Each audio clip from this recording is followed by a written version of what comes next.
Several years ago, when a young man who is now a minister and a great preacher of the gospel, then he was just a young teenage man, and he came to me after service and he said, Pastor Chavis, I wasn't pastor then, he just said, Brother Chavis, he said, tonight, God gave me revelation. He said, ever since a friend of mine exposed me to pornography when I was 7. I was 7 years old, I was exposed to pornography. He said, my whole life I've been addicted to pornography. He said, I will come to the altar. I will pray. I will cry. I will weep. I will say, God, save me from this thing. It's so addictive. I can't break the hold on it. He said, but tonight, he said, while you were teaching, he said, God spoke to me and said, it's not the pornography, it's the music.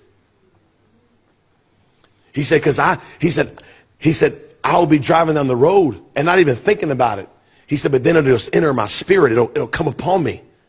And he said, I just can't break away from it. He said, but tonight I started thinking about the music that I listened to throughout the day. He said, and the music is conjuring up emotions inside of me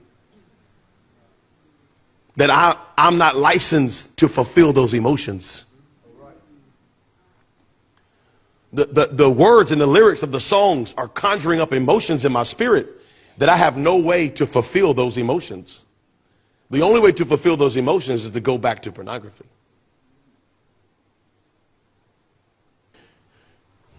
When the Lord gave me this concept, I was an adult. I was a minister in my church. I was a grown man. Music has always been a part of my life. I've always been musically inclined. My family's very musical. Been a singer since I was very young. Play piano, play guitar, play drums, play bass. I just come from a musical family. Always been involved in music. And because of that, I was just a musical person. If you were to get in my truck with me and drive with me to work, I used to work at an oil company. And this is around the time that God dealt with me on this subject. If you were to get in my truck with me on a Monday and go to work with me, I would drive 3 to 4 hours a day in between my sites that I work for the oil company. You would get in and you could hear anything from Bach to Snoop Dogg in 1 4-hour day. I listened to it all. Country, Western, rap, R&B, mostly rap and R&B. But I love Chopin, Mozart.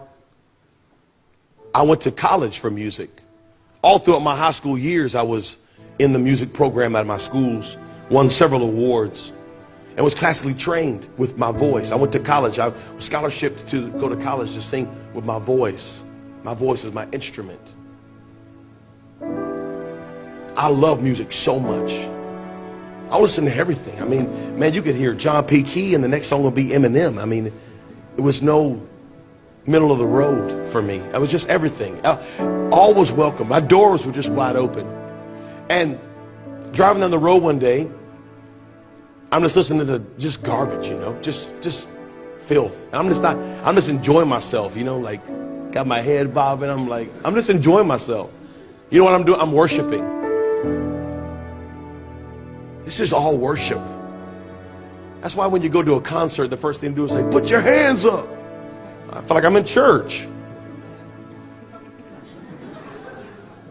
This feels awkwardly weird, you know, normal. Yeah, because we do that same thing in church because it's worship.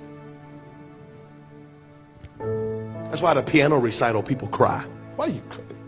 Why are you crying? It's a piano recital. Because it's emotional. It's connection. The Lord spoke to me and he said, I'm jealous. That first voice, you know, that first voice, I'm jealous. Second voice, I'm hearing stuff. Third voice, that wasn't nothing. It's just, you're going crazy. But it was in a moment in my life when there was a shift coming in my world. And so I gave in to the first voice and I said, Lord, what are you jealous of? He said, I'm jealous of your time. You give so much time to this. All this time you're driving 3, 4 hours a day. You just let yourself be filled up with this stuff. It messes with your attitude. It messes with your spirit. It messes with your emotional conduct. So I started paying attention. I started listening and just listening. I turned off my musical mind and I said, let me just listen. So I started listening, like really listening to the concepts that the song was pushing into my spirit. I was appalled. I was appalled at the anger, the violence. Even when I started thinking about the country music, because I'm from America, and when you start talking about country music, man, people get up in arms. They're like, whoa, whoa, whoa, whoa, whoa. You can't be talking about country music. That's God's music, George Strait is like next to Jesus. They call him Brother Garth Brooks. But I just said, listen to the lyrics. Listen to the lyrics. It's all about fornication and adultery. Every bit of it. Listen to the lyrics. It's all about woman leaving a man, man leaving a woman. It's all about depression and anxiety. And what's going to happen tomorrow and stress. Just listen to, what is it saying? Forget how the music, cut it off. What is it saying? And man, I was just appalled. I remember pulling off the side of the road and weeping, crying, God, what have I let into my life? What have I let into my world? This is unbelievable. Just being surprised at myself. So for weeks, I drove with nothing. No music, no radio, no anything. Just me and God. Just me and God. For 3 to 4 hours a day, just me and God. And if there was any music in my car, it came from me. And it was just worship and praise unto God. And me and God made a connection. And in that time, God began to speak to me about the concepts that I've preached to you tonight. When the lights began to come on in my mind, then I began to see, whoa, this is so connected as to what's going on in our youth groups, what's going on in our families, children with rebellion and spirits, and they can't even lift their hands in church, and they're angry and they're depressed. And I was connecting it to different people that I knew, and I was like, oh my goodness, this is so connected. And God just began to open this door for me.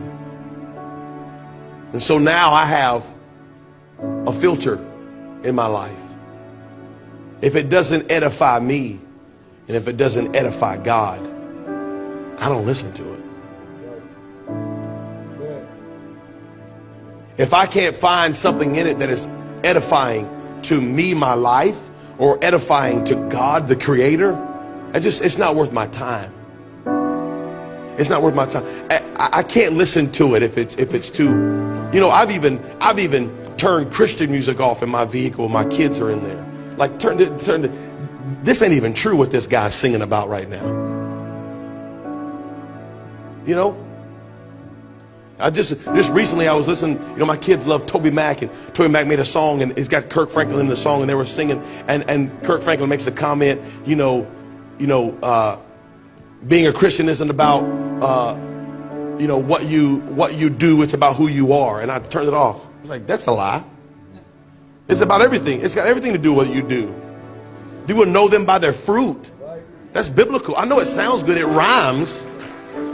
But that concept is wrong. That concept is off. It makes sense in the song, but biblically it's not right. What you do is who you are. You show me what you do and I'll show you who you are.